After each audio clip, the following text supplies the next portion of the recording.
Ini exit strategy atau beneran butuh dana untuk kelola tambang? Ya butuh dana lah. Banyak orang yang nanya juga, itu buat bayar utang gitu kan? Buat bayar utang kan persepsi beberapa retail itu mereka ngelihat bayar utang itu nggak bagus gitu. Nah itu kenapa tuh dulu membiayakannya pakai utang dulu, baru di tahap sekarang itu IPO, bukannya IPO-nya dari dulu aja? Bedanya apa? Bedanya ya itu faktor resiko. Kenapa D2 langsung dibanting ARB? Apakah turunin penumpang? Kenapa diguyur pas arah D2? Kasihani kami Pak. Kayak ojek dong ya. Oke, gue lumayan ngikutin emas ya. Dari IPO, gue nembak double digit miliar lah ke situ waktu IPO. Abis itu di hari pertama, ARA gue kejar. Ya, tapi nggak banyak, nggak sampai 10.000 lot. Abis itu the next day, di harga 4.500, pagi-paginya gue pasang lagi bidnya. 4.500 gue pasang, abis itu yang order ada sekitar 2 juta orang, 2 juta lot ya kira-kira. Abis itu menurun, gue langsung buru-buru cabut. Gue buru-buru cabut bidnya, abis itu gue lepas, abis itu ke 3.000-an, gue nembak lagi, lumayan gede gitu. Jadi gue punya personally kepentingan yang besar buat belajar tentang emas. Abis itu ternyata bosnya emas tinggalnya nggak jauh dari gue. Bukan satu kompleks tapi satu daerah gitu. Jadinya sekalian aja ini diskusi bukan untuk kepentingan kalian sebenarnya buat kepentingan gue. Gue mau tahu nih what's next nih, soalnya udah dikasih cuan lumayan juga, soalnya dari 3.000-an ke sekarang 4.500, makanya gigi gue sekarang Pepsodent. Ayo siapa endorsement dari Pepsodent? Gigi gue hijau putih nih sekarang nih. Senyum terus sekarang. Gara-gara lagi hijau.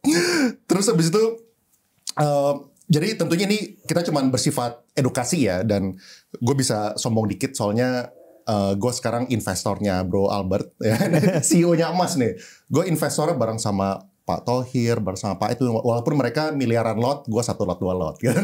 Tapi sombongnya sama gitu ya, berarti bisa.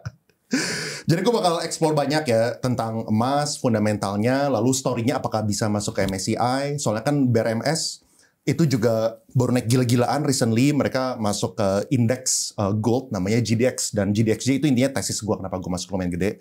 Oke, kita langsung mulai aja. Bro Albert ini CEO dari emas ya, gue pengen langsung tanya sambil ada beberapa titipan pertanyaan juga dari teman-teman. Boleh kasih konteks dulu nggak bisnis emas itu apa? Mungkin sebelum itu gue clarify dulu. Gue di emas as a director, the CEO is somebody else. I actually sit di Merdeka Copper Gold-nya di parent company. But to answer your questions, emas basically it's a tambang emas is a pure gold with a little bit of silver play. We are a pre-productions company, but we are very close to get into productions. Mungkin rencananya by kuartal 1 tahun depan, first gold pour. So more than welcome to actually come in and see for yourself. Datang ke ininya? Ke mine site. Boleh. Of course. Boleh dong, boleh. Nanti kalau misalnya datang boleh bikin videonya segala macam. Bisa. Nanti kita bisa ada lah. Oke. Siap. Nah terus ini ada yang nanya nih. Coba tanyain tujuannya IPO untuk apa? Tujuan sebenarnya, bukan tujuan umum. Maksudnya jangan bilang buat fundraising gitu kan, semua udah tahu kan itu. Well, tujuan sebenarnya memang benar itu fundraising. I think kita juga ada manfaatin momentum harga emas yang meningkat to all time high. Selain dari itu juga kita IPO karena kita udah deket sekali nih sama tahapan produksi. So dari perusahaan kita selama ini pembiayaan itu kita udah biayain duluan dari Merdeka Copper Gold, mendekati. Jadi kita udah take the risk lah as a parent company untuk pembangunan dan resiko-resiko konstruksi. Nah sekarang udah mendekati tahap penyelesaian. Makanya kita pikir it's the right time to actually jalanin dari gitu. Segi timingnya. Dari segi timing. Yeah. Soalnya kan itu ada orang banyak yang dulu ya, ini sebelum IPO banyak orang yang nanya juga, itu buat bayar utang gitu kan. Buat bayar utang kan persepsi beberapa retail itu mereka ngelihat bayar utang itu nggak bagus gitu. Nah itu kenapa tuh dulu membiayakannya pakai utang dulu, baru di tahap sekarang itu IPO, bukannya IPO-nya dari dulu aja? Bedanya apa? Bedanya ya itu faktor resiko. Kalau kita IPO say 2 tahun yang lalu gitu, kita masih jauh dari tahapan penyelesaian. Sehingga resiko itu akan di-share kan ke semua pemegang saham.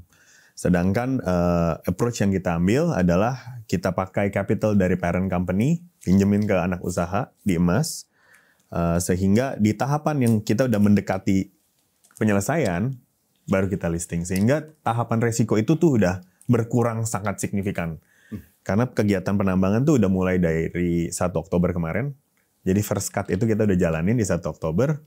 Sehingga ya first gold kita sangat yakin di kuartal 1 nih kita akan mulai jualan. Iya. Jadi alternatifnya adalah IPO 2 tahun lalu tapi masih terlalu jauh. Gitu maksudnya. Jadi faktor resikonya kan juga ada dalam walaupun kita udah pernah bangun similar project sebelumnya, tapi tahapan resiko ini kan tetap ada gitu kalau kita lakukan jauh-jauh sebelumnya. Iya. Tapi kalau misal buat refinance utang ini kan ada beberapa alternatif. Misalnya bisa aja refinance itu pakai duit bank gitu, buat ngebayar utangnya ke shareholder, ke grup gitu misalnya. Nah, kenapa pilihnya jalur IPO? Salah satunya itu karena kita juga memanfaatkan momentum harga emas, dan yang kedua ya untuk pembiayaan dari bank untuk proyek yang belum sampai di tahapan produksi, walaupun udah deket, itu secara profil kan sangat berbeda. Nah, sehingga yang paling efektif adalah kita go to banks setelah kita udah start generating income. Nah, tentunya jadi perencanaan kita adalah, ini waktu yang pas nih buat kita listing nih sekarang. Karena harga oke, faktor resiko sudah jauh lebih kecil, dan kita mau take investors juga on the same ride barengan sama company. Mau nanya di sisi seberangnya deh. Tadi kan kalau misalnya dari emas mau IPO-nya itu 2 tahun yang lalu, resikonya tinggi soalnya ya dari segi production-nya lah. Gitu, masih jauh kan. Masih jauh gitu kan. Gimana kalau misalnya di sisi seberangnya, yaitu kenapa IPO-nya itu sekarang bukan tahun depan atau 2 tahun lagi setelah production gitu? Ya bisa aja. Again, kita mau investor tuh ikut with the same ride as the company. So kita udah deket, faktor resiko udah jauh lebih kecil. Mau masuk ke produksi udah udah sangat dekat, dan increasing production terus setiap tahun.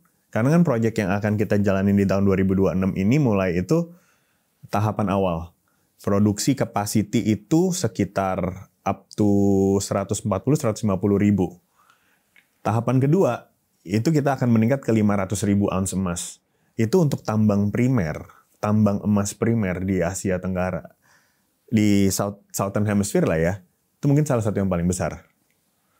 Nah, jadi kita juga mau take investor with the same ride barengan the company gitu. Iya. Maksudnya kalau misalnya IPO-nya tahun depan atau 2 tahun lagi, pasti harganya juga ada penyesuaian. Betul. Kayak gitu kan. Betul. Ya, market cap-nya bisa lebih naik lagi gitu ya. Jadi cuma pilihan aja. Yeah, it's an options kan. Jadi it's risk reward lah. Jadi buat kita, it's good time untuk introduce everyone ke emas, and then join the ride dari awal, along with the growth going forward. Iya. Kan awalnya rumor yang lumayan heboh di publik itu adalah namanya PAMA kalau nggak salah deh. Pani ya? Nama proyeknya itu adalah PT Pani Bersama Jaya. Benar. Tiker kalau nggak salah PAMA deh kalau nggak salah. Oh enggak, kalau tiker sih selalu emas. Selalu emas ya?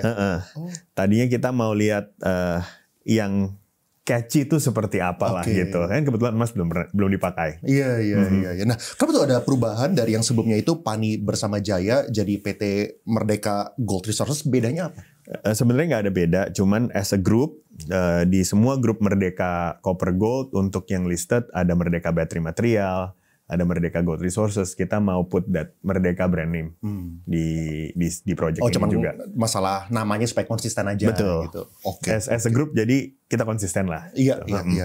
Ini ada yang nanya, ini exit strategy atau beneran butuh dana untuk kelola tambang? Ya butuh dana lah, karena kita still mayoritas Merdeka Copper Gold itu masih jauh di atas 50,1%. Ya kita masih controlling.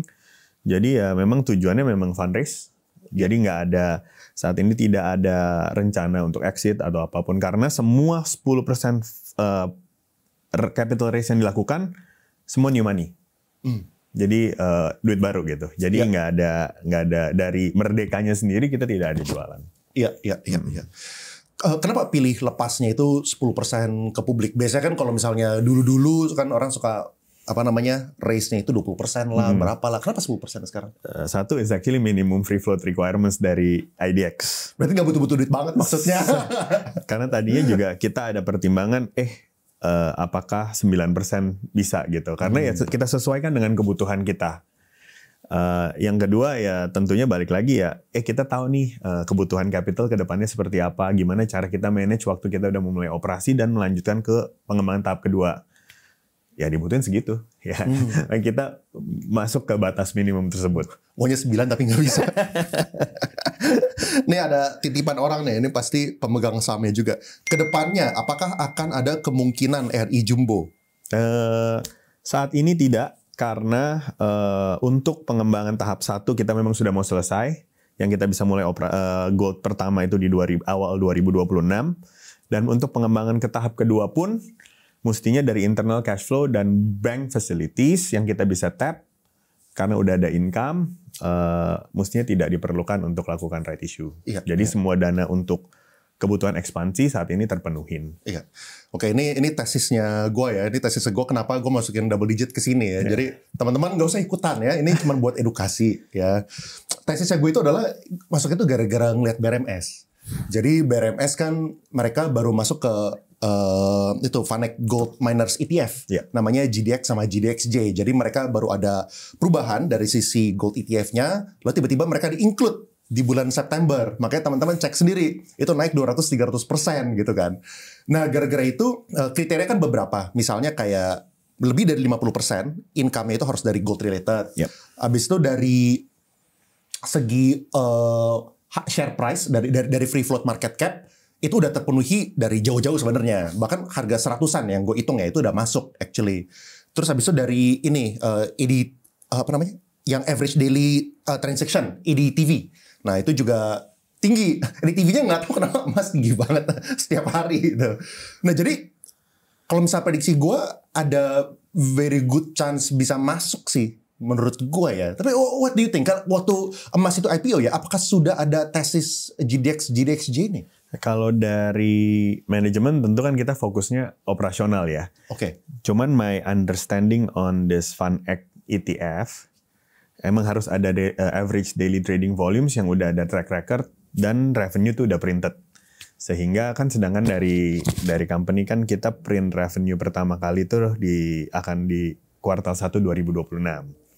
Nah, jujur itunya sih dari saya sih kurang tahu apa namanya harus berapa lama dan lain-lain. Mungkin itu kriteria yang harus bisa dilihat juga. Cuman dari company sendiri fokusnya lebih ke delivering operational target yang kita udah janjiin ke market. Oh, jadi nggak gitu consider ke sini bisa masuk atau enggak? Kalau dari manajemen sih fokusnya bukan di situ ya. Tentunya apa namanya harapannya adalah kalau kita bisa deliver all the promises, ya kita the share price will reflect value-nya gitu, dan ya otomatis all this thing juga coming through lah. Iya. Ya kalau asalkan udah terpenuhi dari segi ops-nya bisa masuk, hopefully bisa betul di included. That's correct. Ya, coba teman-teman bisa sendiri aja, ada dua ya, ada GDX sama GDXJ. Yang junior itu ya mungkin kalau misalnya dari Bro Albert mikirnya dari segi ops, kalau misalnya gue mikirnya dari share price-nya. Jadi gue mikirin duitnya. Tapi yang GDX itu kan yang lebih peduli sama revenue. Kalau misalnya GDXJ itu bisa pre-revenue gitu. Jadi pengennya sih nanya sih kayak Q1 bisa nggak masuk ke GDXJ? Apakah boleh dijawab sambil gue nggak ngeliat? Again, kalau print revenue kita udah print revenue, cuman kriterianya exactly apa I'm not too sure. Yang udah harus berapa lama dan lain-lain. Ini kan kemarin teman-teman itu banyak belajar tentang riding the whales gitulah. Mereka mengikutin kepentingannya si owner-owner gitu. Jadi kalau misalnya owner itu bisa masuk ke MSCI, FTSE, atau kalau misalnya di case-nya emas ini potensi masuk ke gold ETF, itu implikasi dan benefit buat owner itu kira-kira apa sih? Ya, seperti kalau dana pasif ETF ini masuk, tentunya kan balik lagi ke demand and supply. Pasti kan mereflect harga saham dan mereflect better fundamental value dari perusahaan. Manfaat kedepannya yang paling signifikan untuk perusahaan ya kalau di masa mendatang ada kebutuhan untuk capital raise dan lain-lain, harga saham tuh udah mereflect fundamentals karena ada passive fund juga di situ yang menolong stabilitas harga. Ya, jadi mungkin gue terjemahin ke bahasa manusia awam dulu ya. Maksud itu kalau misalnya harga wajarnya misalnya 100T, misalnya wajarnya, tapi valuasinya cuma 50T misalnya gitu kan. Kan kalau misalnya mau jual sekian persen, dapatnya kan jadi rugi gitu kalau misalnya jual sahamnya, atau kalau misalnya RI jadi mikir-mikir gitu kan kalau misalnya mau lakukan any corporate action gitu. Jadi kalau misalnya bisa harganya itu sesuai dengan fundamental, jadinya lebih make sense gitu kan kira-kira kan. Kalau misalnya buat future fundraise gitu. Tapi kalau misalnya buat owner sendiri, apakah ada kepentingan misalnya, kalau misalnya bisa masuk ke ETF atau masuk ke indeks, berarti gue bisa jualan nih kayak gitu? Kalau karena balik lagi ke intensi pemegang saham masing-masing ya.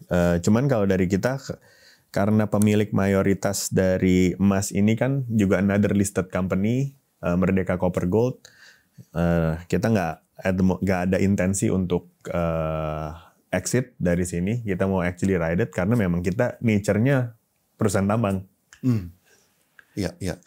Kalau misalnya MSCI gimana? Apakah ada consideration khusus mau masuk ke MSCI atau FTSE gitu? I think similar ke ya? pertanyaan yang sama tadi. It's part of an index.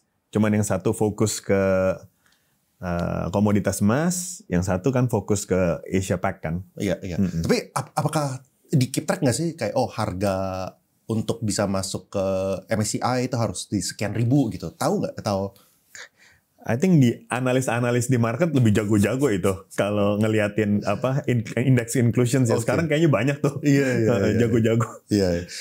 Tapi kalau misalnya dari Albert sendiri, apakah memperhatikan pergerakan harga on a regular basis gitu?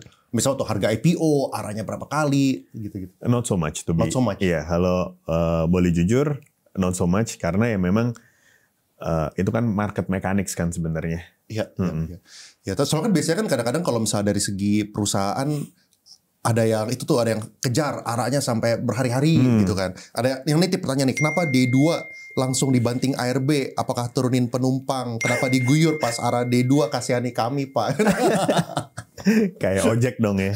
Cuman enggak sih, yang jujur tidak, kita nggak gitu liatin hari ke hari pergerakannya, karena lebih ke basically yang tujuan kita IPO, dan ini adalah everyone bisa ride bareng kita, bareng perusahaan, dan yang kedua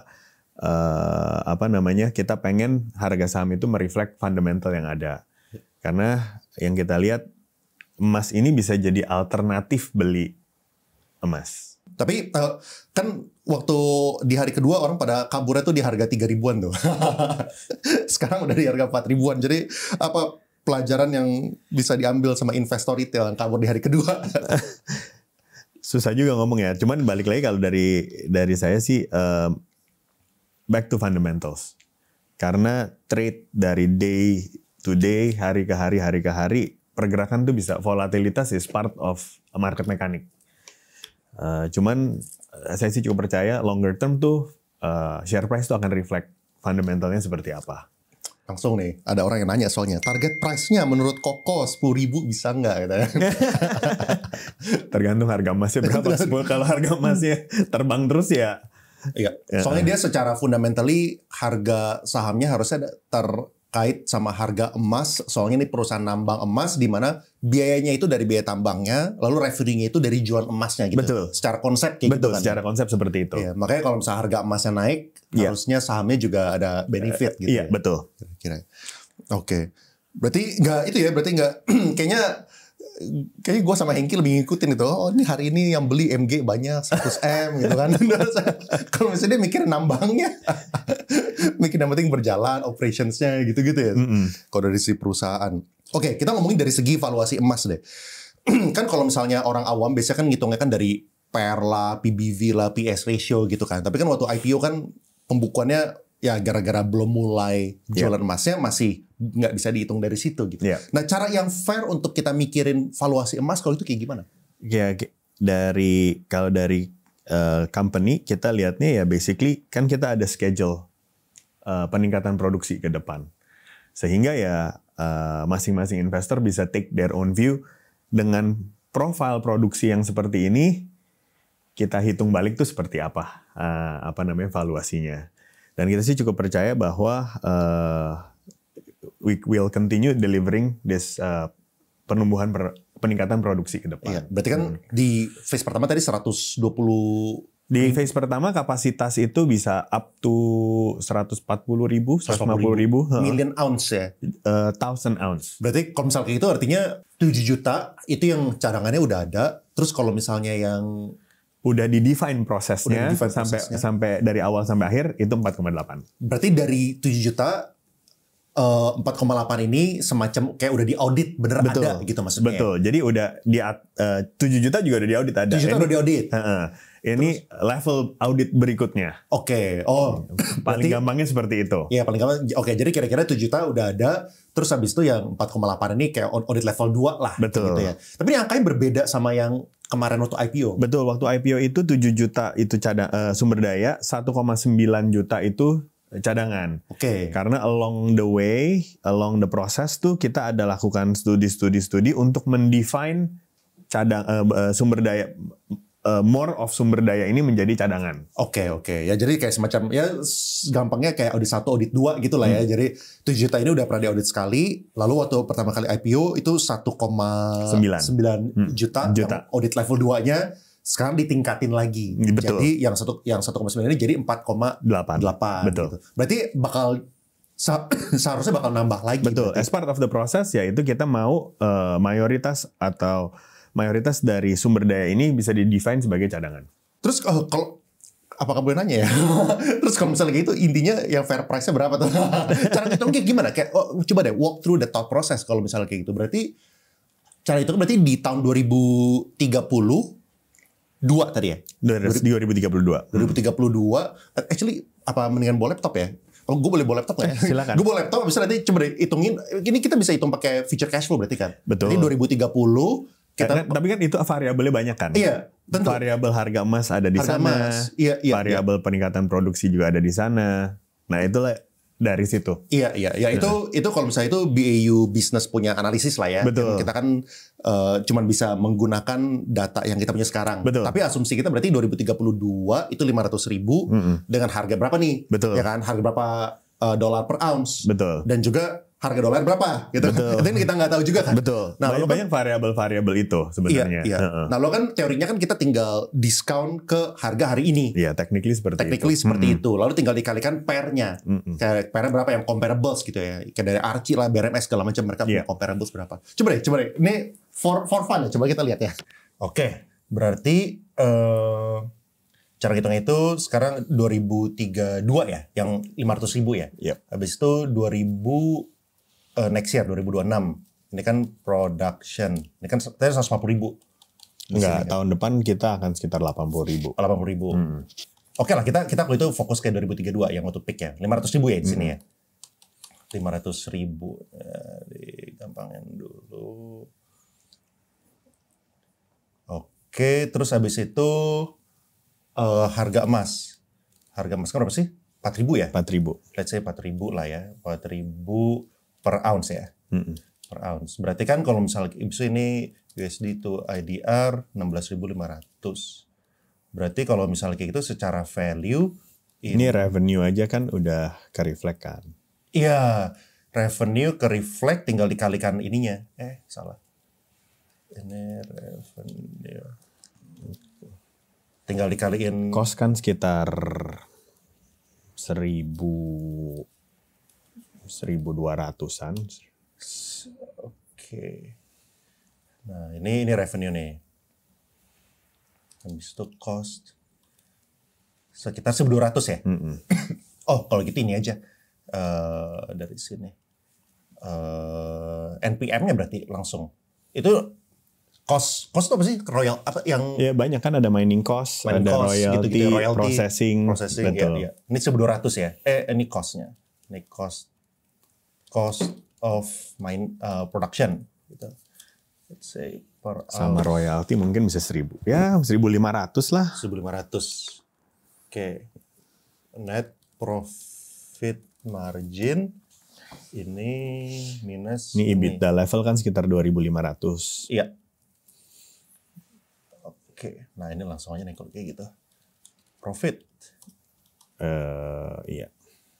Nggak profit sih, EBITDA lah pasti di EBITDA ya? level. 9. Salah. Ini 9. Nah, ini EBITDA ya.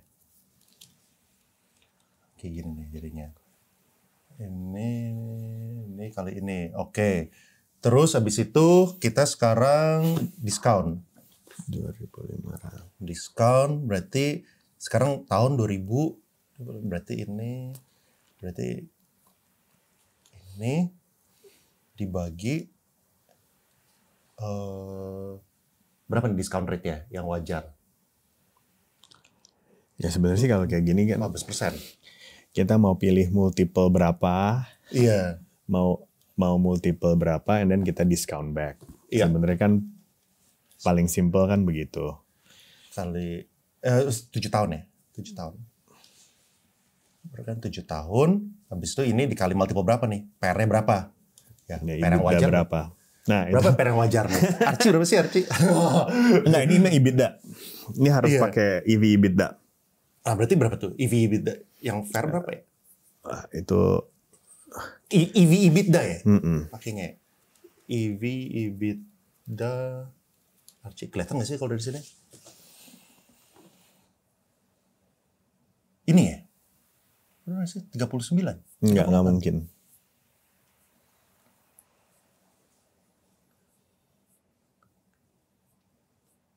Ini kah? 20?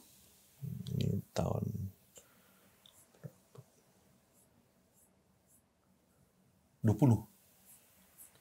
Bener.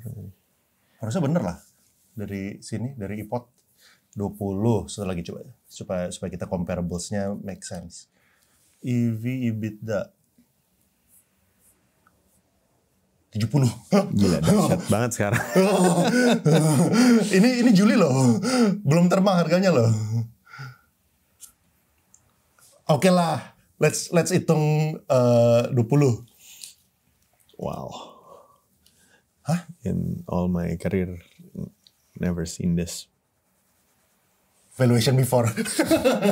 Tapi gimana comparables kayak gitu? Jadi berapa deh? Yang lebih fair berapa jadi ya? Sekarang emas berapa EV EBITDA ya? Kan belum ada. Oh, belum keluar. Kita belum produksi. Oh. Jadi ini gimana cara kita translate ini ke market cap ya maksudnya ya? Kalau misalnya supaya mereka gampang ngikutin, caranya kayak gimana ya? Gue tadi pengen pikir pakai profit kaliin. Nggak, paling gampang sih sebenarnya itu, EV EBITDA. Roughly. Ya, dari sini multiple berapa. Habis itu di discount. Your discount udah quite substantial juga, 15% di discount back. Basically udah oke kan kayak gini kan. Ini kan udah diskon kali ini sama aja kan. Nah, tinggal pengalinya aja berapa gitu. Iya, pengalinya 20 gitu atau berapa gitu kan. Up for anyone interpretations kan gitu. Tapi ini 155 T nih. Ini berapa sih nolnya? Ini kan juta. Iya, ini tinggal kalinya berapa sekarang market cap berapa? Market cap emas. Saham. Kemarin kalau nggak salah 40-an T kan, 50 T kalau nggak salah ya. Nah sekarang sih 60 ya, sekarang sekitar segini lah. Nah sekarang segini, ini kalau misalnya kali 20. Nah, Bang Alinya I don't know. Dan ya itu kan masih jauh gitu. Masih jauh, ya itu 2015. Nggak, tapi kan itu udah di diskon. Betul, cuman ya again kan banyak variabel kan. Banyak variabel. Iya. Mungkin gue bias kali ya, gara-gara gue udah punya banyak di sini. Maunya sih diiyain kayak gini maunya. It's up for everyone interpretations. Iya. Kalau ini karena kan variabelnya seperti tadi kita sampaikan kan, harga emas, multiple berapa, ya supaya everyone take their own view lah on that one. Ya lo hitung sendiri lah. Ya ini tadi cuman impromptu, kita coba hitung-hitungannya kayak gimana. Tapi maksudnya yang paling penting gue pengen highlight di sini itu bukan dari segi angkanya 155T-nya ini, tapi dari segi thought process-nya gitu. Yang penting thought process-nya, kan soalnya banyak orang itu cuma ngeliat dari PER, PBV, PIS ratio gitu-gitu kan. Yang nggak bisa kalau misalnya perusahaannya belum generating money. Tapi kalau misalnya kita, ini pure dari fundamental hitungan ya. Kalau misalnya pure dari fundamental hitungan, thought process-nya kayak gini. Ya asumsinya tinggal kalian yang rubah-rubah sendiri. Siapa tahu tahun 2032 emas harganya berapa? turun jadi 2.000 atau naik jadi 6.000 ya itu kan asumsi sendiri gitu. Terus dolar jadi berapa? Kan rupiah menguat jadi 10.000 gitu kan. Ya itu asumsi sendiri juga atau melemah seperti biasanya kan kalau misalnya secara historical melemah sekitar 3% per tahun gitu kan. Ya lalu EV/EBITDA-nya tinggal dilihat sama comparables-nya masing-masing gitu. Itu kayak thought prosesnya itu seperti itu. Kira-kira demikian. Kira-kira demikian. Yang penting dari segi thought prosesnya dikasih note gitu kan. Kalau misalnya dari segi angkanya mikir sendiri gitu. Oke. Terus kalau misalnya kayak gitu dari segi yang tadi yang di-upgrade itu implikasinya kemana dari segi production? Karena kita secara proses kan kita memang proses yang berbeda. Di tahap awal itu kita pakai proses yang namanya heap leaching. Sehingga batuan itu kita stack seperti terasering. Habis itu kita siram cyanida supaya emas dari batuan itu bisa keluar. Nah itu di tahapan awal. Di tahapan kedua tuh lebih kayak ke nama prosesnya carbon in leach, di mana kita membangun pabrik sebenarnya, pabrik pengolahan. Nah itulah kenapa secara produksi kita bisa meningkat signifikan.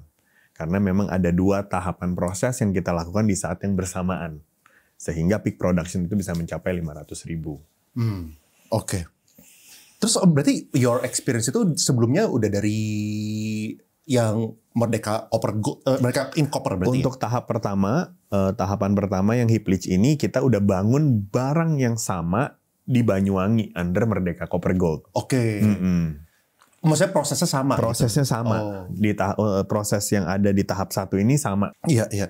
Terus tadi kalau misalnya kita ngomongin cost-nya emas ya. Tadi kan ada ini kan asumsi 1.500 kan. Itu kayak yang paling signifikan itu apa sih? Kalau sekarang royalty. Apa sih royalty itu? Royalty adalah kewajiban yang kita harus bayar on percentage of revenue. Jadi production times harga. Bayar ke pemerintah. Oh, royalty untuk Indonesia. Iya. Oh. Jadi itu sama seperti komoditas-komoditas lain. Batu bara pun dikenakan royalty, nikel kena royalty. Nah, itulah yang dikenakan. Sebagai bagian dari cost. Itu persentasenya fix? Tergantung harga. Jadi itu mekanismenya di atas harga sekian kena berapa persen, di atas harga sekian kena berapa persen.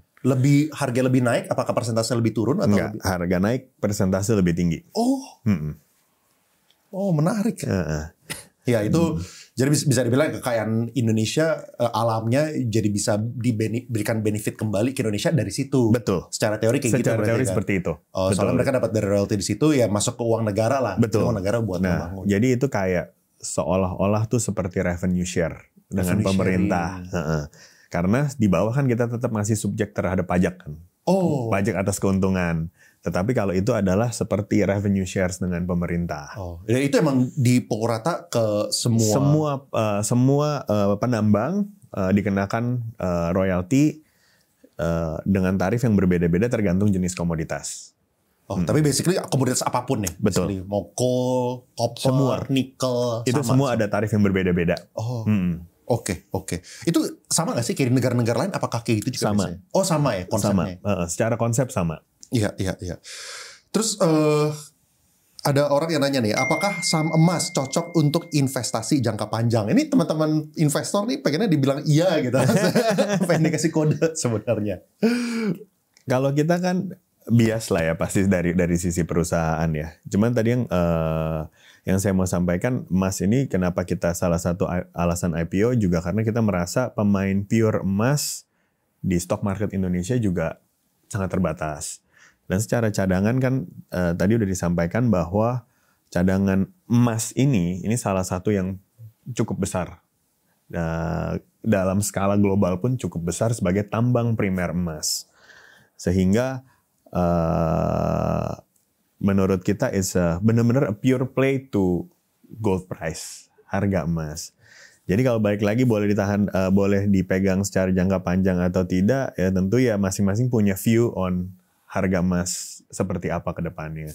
Tentunya kita dari sisi penambang, satu kita sangat positif terhadap harga emas ke depan dengan satu adanya potensi penurunan suku bunga ke depannya.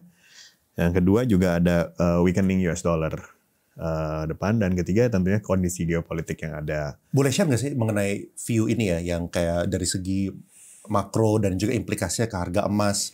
Tadi kalau misalnya ada Fed rate cut, emang apa implikasinya ke harga emas dan lain-lain? Normally dalam kondisi pengurangan suku bunga, the opportunity cost of karena kan emas nggak yielding any interest kan sebenarnya.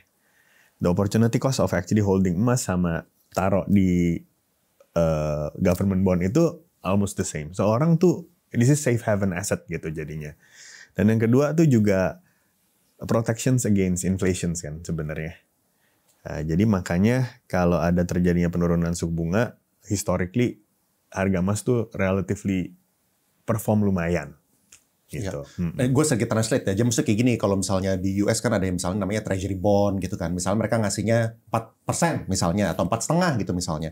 Besok kalau misalnya turun jadi 4, turun jadi 3,5 misalnya gitu ya. Itu kan ya insentif buat orang itu beli obligasi tersebut jadinya berkurang. Jadi mereka mencari alternatif lainnya gitu. Itu makanya kayak investasi yang lainnya termasuk saham biasanya ya. Itu biasanya juga meningkat kalau misalnya Fed fund rate-nya itu dipangkas. Kira-kira kayak gitu. Betul. Ya. Terus kalau misalnya dari segi tadi kayak weakening US dollar, boleh nggak sih share dari segi underlying reason-nya ya? Kayak kenapa sih lagi ada fenomena weakening US dollar dan apa kaitannya itu dengan emas gitu?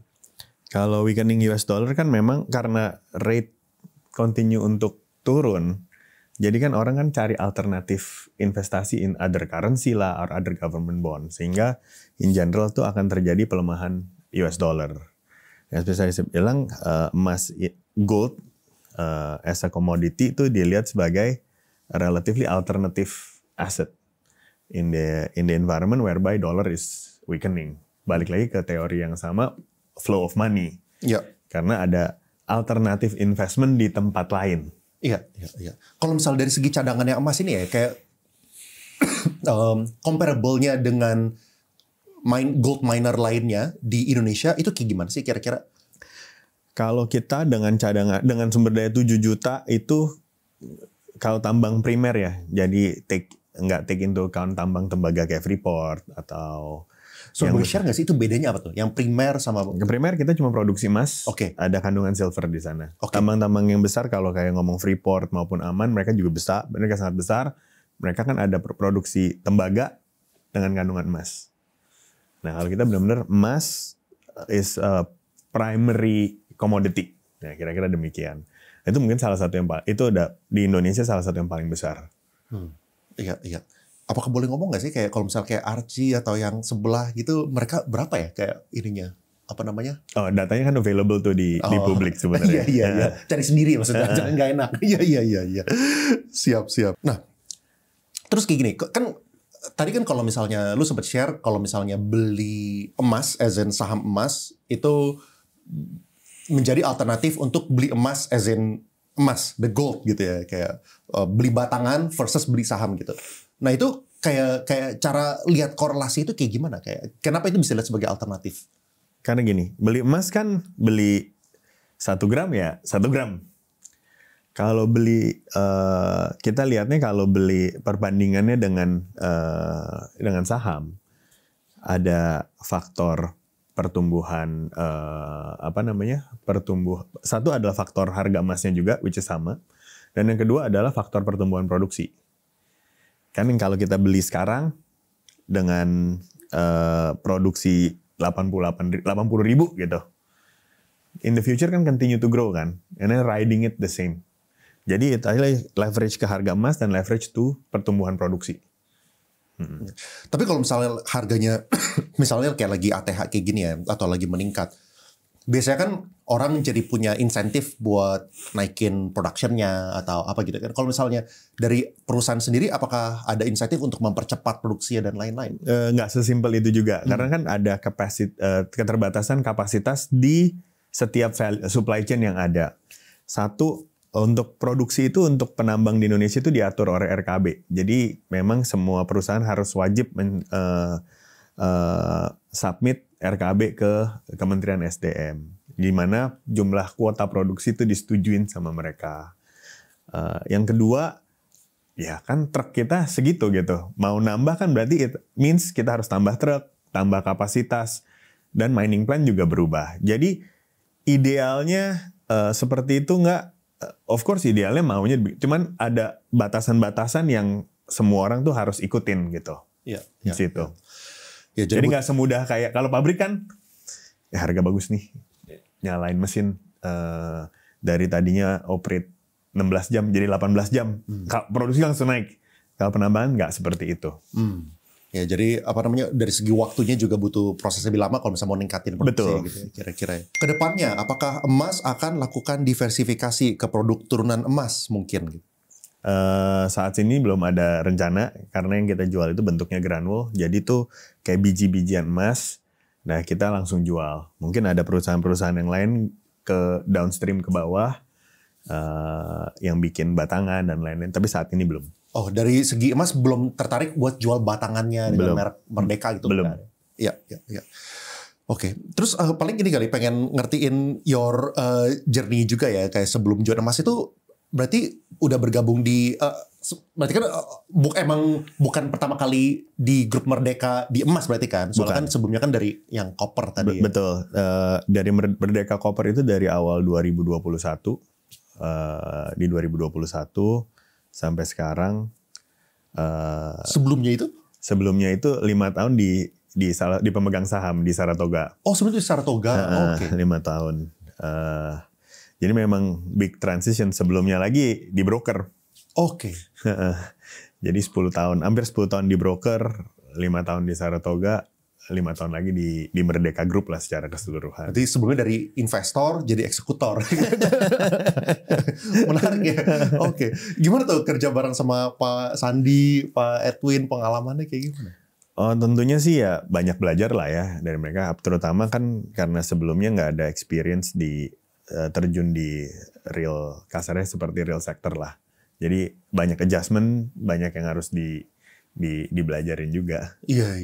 Kenapa ada ketertarikan pengen pindah dari yang sebelumnya itu dari sisi investor ke sisi yang mengeksekusi gitu? Supaya belajar lebih banyak aja sih. Jadi kalau kasarnya yang paling banyak pengalaman yang paling berharga tuh adalah kalau di luar tuh melihat sesuatu kayaknya semuanya gampang. Jadi mestinya begini, mestinya begitu. Di dalam begitu ngejalanin sih nggak segampang itu juga. kayak komentator bola ya. Kenapa nggak masuk gitu? Kenapa? Iya. Mirip. Iya. Tapi sebenarnya tuh gue tuh udah pengen ngejadwalin podcastnya itu dari minggu lalu. Udah sejak waktu harganya di 3.000-an.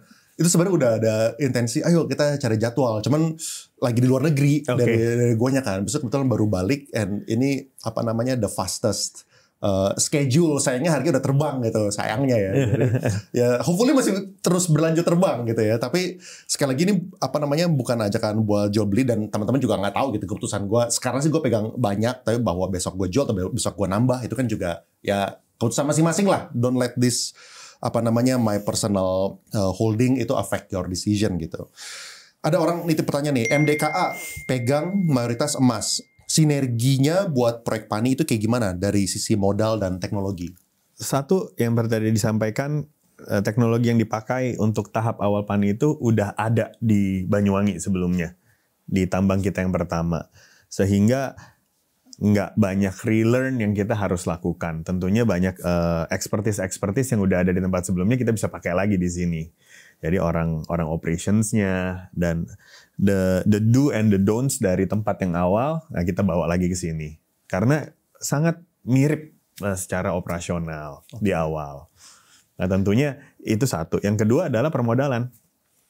Makanya tadi kita punya kemampuan untuk develop barang ini sebelum IPO dengan pembiayaan dari parent company. Apakah kalau misalnya tanpa itu bakal sangat sulit, soalnya publik bakal sulit untuk percaya kalau misalnya masih terlalu jauh tahapan?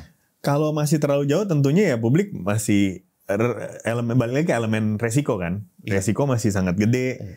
Kalau pengalaman track record belum ada, beda sekali dengan kalau kita udah pernah bangun barang ini sebelumnya.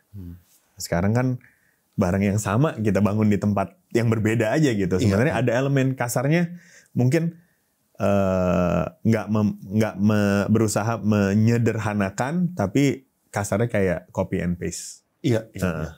Ya, bayangannya kalau misalnya belum pernah ada, ya sama aja kayak, nih ada bukit ini nih, ada emas, ya orang ada yang percaya gitu. Betul. Belum tentu percaya juga ada 7 juta ounce, bener nggak gitu.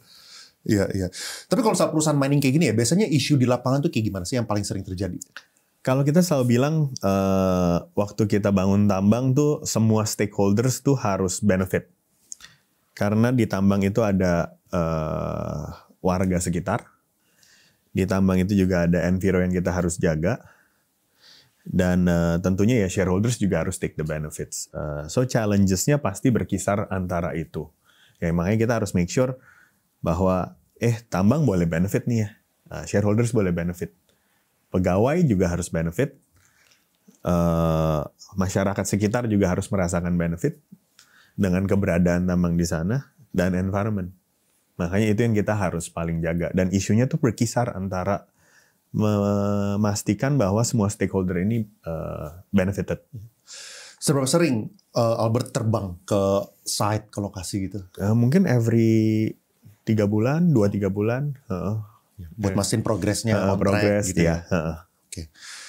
Ini mungkin pertanyaan terakhir nih. Ini minta tips kali ya buat teman-teman. Soalnya kan perjalanannya Albert lumayan secara karir luar biasa lah gitu kan. Umur berapa sih sekarang? Boleh tanya nggak ya? This year 40. 40 this year. Karena secara karir udah jadi salah satu petinggi perusahaan TBK. Ya kan pasti banyak juga teman-teman di luar sana yang jalurnya beda-beda. Ada yang jalur profesional, ada yang jalurnya pengusaha, ada yang jalurnya investor, ya kan terserah. Tapi kalau misalnya jalurnya sebagai profesional, untuk umur 40 bisa ada di posisi ini kan nggak semua orang bisa gitu kan. Nah boleh share nggak sih kayak kira-kira apa ya tipsnya, kayak apa yang what makes you dari secara karir tuh bisa terbang segini tinggi di umur 40 gitu? Kalau susah juga jawabnya, cuman satu mau bilangnya sih hoki. Kenapa hoki? Ya prinsip hidupnya tuh selalu hoki is better than smart. humble kayak gitu. Yang kedua ya blast lah ya, memang karena kan ini. Cuman paling penting tuh ya memang jangan berhenti belajar lah.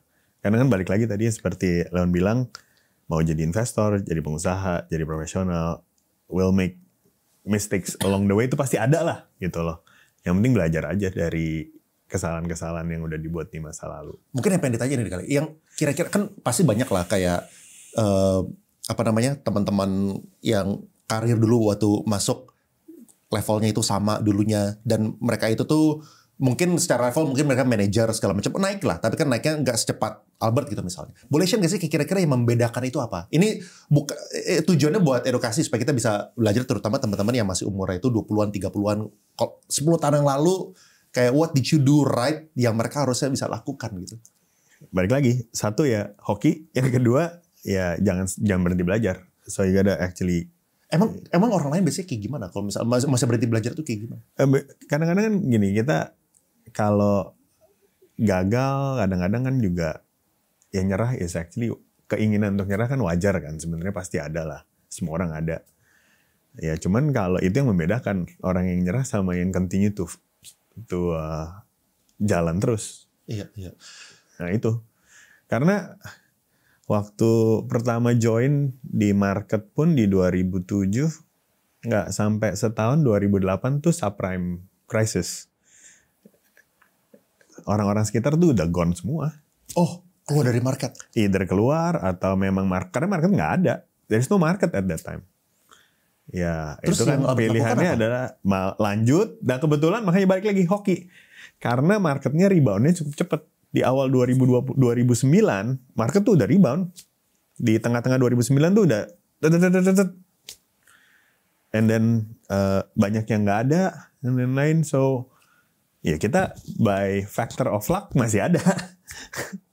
Ya, jadi ada elemen itulah, dan itu saya rasa elemen yang besar sama ya think luck and grace of God. So ada lagi nggak cerita luck selain dari yang tahun 2008-2009 itu tuh? Paling besar mungkin kalau perjalanan karir mungkin paling besar dan paling defining ya itu ya. Karena mungkin ya kalau dari teman-teman yang keluar market saat itu yang udah nggak baik lagi itu juga banyak. Oke. Apalagi nih yang bisa dikasih nih tipsnya nih buat teman-teman yang berkarir. I don't know if it's actually the right ini, cuman kalau kita kalau orang berkarir itu ya basically yang orang-orang harus ingat selain continue to actually learn, dan itu juga harus people need to know your value. Nggak bisa cuman direct satu di atas yang tahu your value. Karena make sure kita tuh bisa kelihatan lah sama orang lain. Gitu. Contohnya kayak gimana? Kalau dulu di broker ya, aku cuma bisa ambil pengalaman dari broker karena I came from there kan. Makin banyak keluar, gini, kita bisa nih tulis, kita research satu hal, nulis, very good at it. Yang tahu cuman itu doang. But you go out, you talk to people, dan other people juga tahu you're actually good at it. Nah itu tuh beneficial banget. Karena at the end of the day network terutama di Indonesia sih, I think it's meaningful. Iya. Jadi network jangan cuman kerja. Jangan cuma kerja itu aja. Jadi yang tahu that you're good tuh ya itu aja. And you build network kanan kiri, it helps. Iya. Porto, bosnya emas, itu kayak gimana? Apakah ada kripto kan? Ada Bitcoin ini alternatifnya emas lagi? I'm very biased ya. So I'm personally aku positif banget on gold price. Jadi whether bentuknya ETF ataupun physical. Udah dari dulu. Oh. So tahun ini jackpot berarti. Tahun ini portonya naik 40%. Cuman ya karena kita big believers lah. I think kayak beberapa tahun terakhir kan geopolitical juga nggak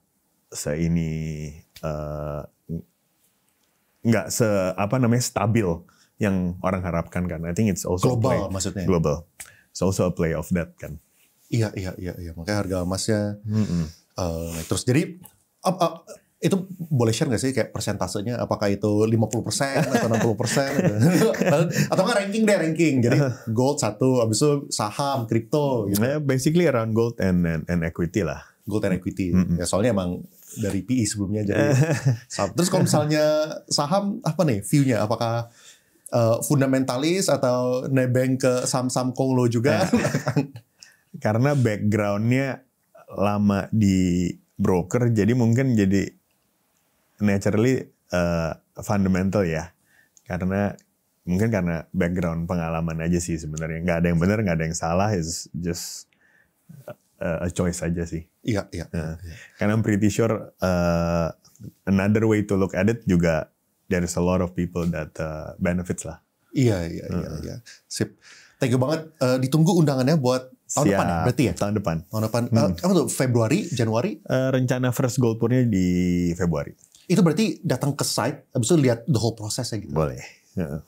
Sampai akhirnya final produknya itu yang biji tadi ya? Kita itu dari site itu keluarnya akan bentuknya tuh batangan, tapi itu masih mengandung emas dan perak.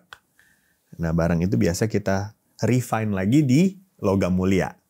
Di Pulau Gadung situ. Anak usaha Antam untuk nge-refine. Dan dari situ dipisahkan antara emas supaya jadi 99,9% emas, 99,9% perak. Nah itulah jadi bentuknya biji-bijian. Tapi yang di Pulau Gadung ini udah di luar dari perusahaan berarti? Di luar kita tolling. Jadi kita tolling dengan mereka. Kita numpang proses. Oh. Mereka kayak sebagai vendor buat bantu proses. Betul, gitu ya? Betul. Iya. Berarti bukan jual ke dalam bentuk seperti itu, tapi masih diproses lagi sampai akhirnya jadi bijinya. Betul. Biji baru jual. Oh. Kendalanya apa sih? Kayak kenapa nggak langsung bikinnya kayak batangannya juga gitu? Ya bisa, cuman kan itu kan perlu distributions channel. Iya. Benar-benar kita harus bangun brand. Nah, it takes another. Ya, it's like kayak bikin bisnis baru lah itu dasarnya kan. Iya. Kayak boleh jualan ke Andrew Susanto nih. Andrew Susanto dia lagi jualan emas juga, lagi persiapan. Nanti gue kenalin, siapa tahu cocok. Sip. Thank you so much for your time. Appreciate it.